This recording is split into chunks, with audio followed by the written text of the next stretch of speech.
Bless the Lord, O my soul, and all that is within me, bless his holy name. Thanks for tuning in to Everything Catholic again, and thanks so much especially for taking a little bit of your time to be here with us, so hopefully all of you are going to learn a lot from this video as well. Now this is going to be one long clip of Father Iannuzzi, and it's going to be on the evil one, trauma, morality, and the 5 steps the devil lead us away from God. And even though it's one long clip, I did break them down to specific timestamps for you in the pinned comment below, so please check it out. But this is how Satan leads us and the world astray by reminding us that there is no hell, which is a lie, and which the world tells us, and that there are no consequences for our actions because we are all victims of society. There's no responsibility for our moral behavior because we have an excuse. The world is to be blamed for it. The government is to be blamed for it. Our parents are to be blamed for it.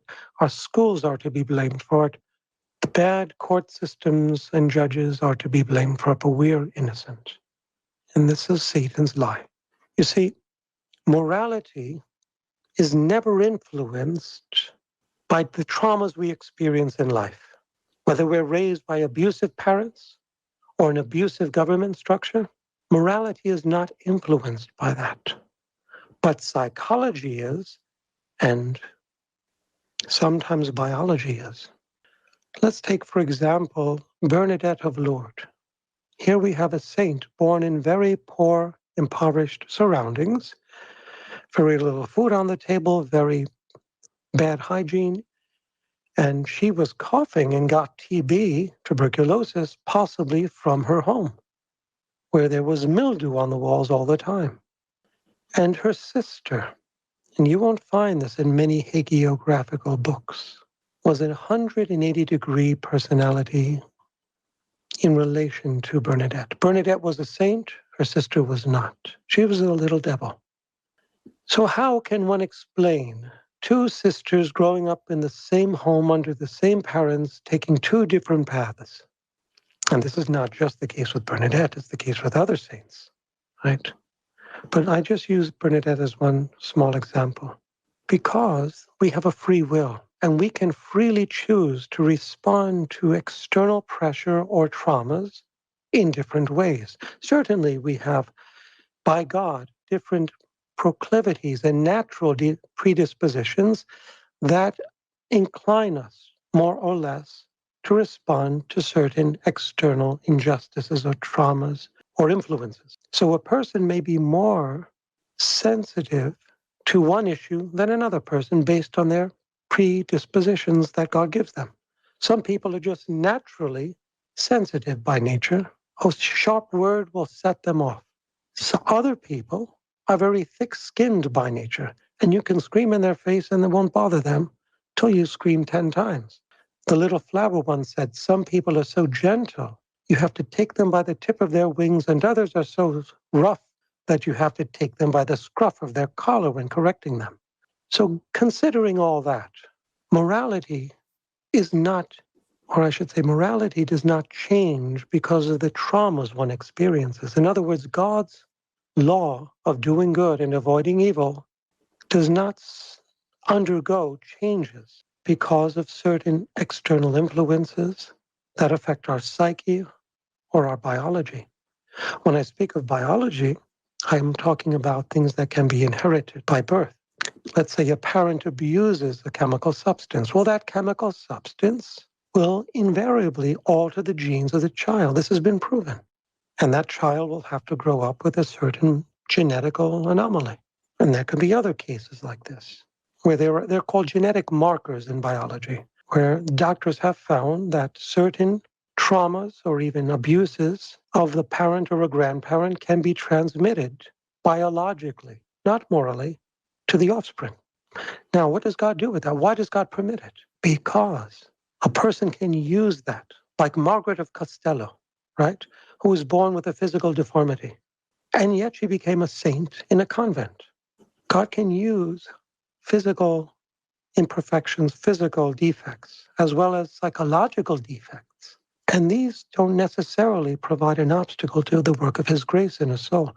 Morality can avail itself of both, as long as the the human free will is willing to avail itself of both, like Bernadette did in those poor surroundings of hers, and her sister didn't do. So what is my point here? Hell is a place where people choose to go to by their choices in life, by the way their morality responds to the traumas imposed upon them and the injustices that are thwarted upon them. We all in life will experience injustice, and we will all suffer traumas, including Christ and Mary, beginning with Christ and Mary. In the spiritual order of grace, of course, they were innocent and they endured tremendous injustices. But what did they do? Mary tells us in the Blessed Virgin Mary book, in the Kingdom of the Divine Will, that she used these injustices, these hatreds and venomous curses thrust upon her and her son to become even holier in their human natures. Like when she was forced to flee to Egypt, and when she was forced to see her son be brutally tortured and crucified and so forth.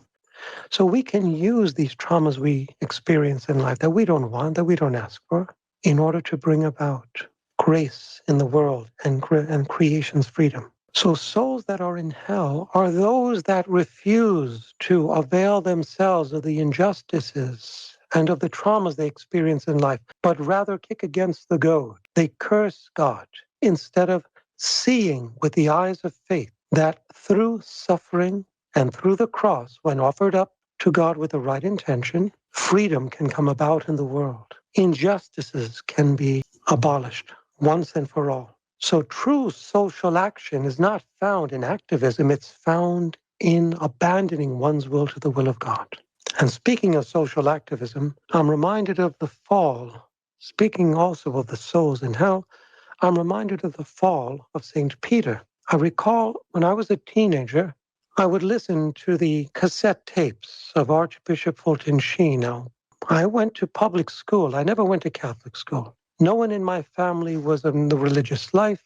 I did not come from a family that promoted the priesthood or the religious vocation. So people ask me, why did you become a priest?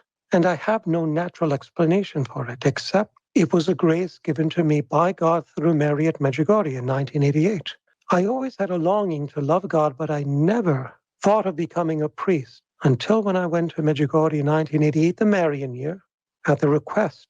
I was requested to take a flight with my dad because my aunt was supposed to accompany him, but had, because of ill health, backed out. And then back then you can swap the names on the flight tickets. So he gave her ticket to me. So I decided to go. And then she got better all of a sudden, and all three of us wound up going, as if God wanted me to go there. Well, while I was there, I received three interior voices to consider, not you must. It was a very gentle female voice. Have you considered the seminary? I said, well, that voice isn't from me because no, I haven't considered it. Well, my point is this. The Lord oftentimes will speak to us in such a way that we don't oftentimes know it's the Lord's voice, and we have to be attentive. We have to be gentle. That's to the voice of God. And basically what I'm aiming at is this. I will share with you, when I was young, I was listening to the cassette tapes of Bishop Sheen, and he spoke of the fall of Peter.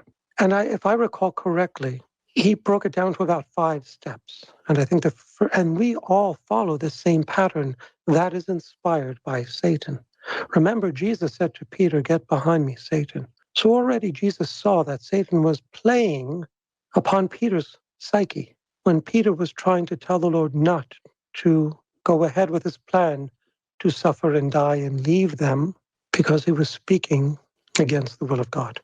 Well, these 5 steps, I believe Satan leads all souls to if they listen to his voice. And the first is they neglect prayer. The second is that they distance themselves from the Lord, both spiritually by neglecting prayer and physically by stopping frequenting the sacraments. They stop to frequent the sacraments of communion, confession. The third step, they follow the Lord from afar. They no longer make the Lord their priority in life. The fourth step, they seek to substitute the presence of God with creature comforts. And the fifth step is sin. So in Peter, it was he slept. When our Lord asked him to pray, he neglected prayer. All the apostles, the three of them slept, including Peter. In Peter's case, the second step was when he fled from the Lord, left the presence of God. His third step was he followed him from afar. Now, we can always judge the spirituality of anyone who belongs to the Lord by his attitude toward the Lord. If he is full of the Lord, he wants to be with him. Otherwise, he is not there. He's far off. God is far off from the person. And this is the person today who doesn't go to church anymore, or for excuses, doesn't believe in the ministers of the Lord. Oh, the church is full of misfits. It has pedophiles, and so I'm not going to go to the church.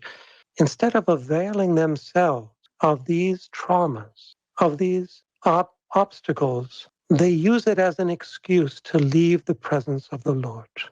If someone points to a picture that is, let's say, a picture of a great artist like Rembrandt or Caravaggio, and says, look at that beautiful passion of Christ, or look at St. Paul falling from the horse, or that Caravaggio painting. By the way, I don't know where Caravaggio got the horse from, because the horse is not in the Bible, but you look at the painting, right? Now, if that person's finger is deformed, you don't turn away from the painting, do you? You still look at the painting.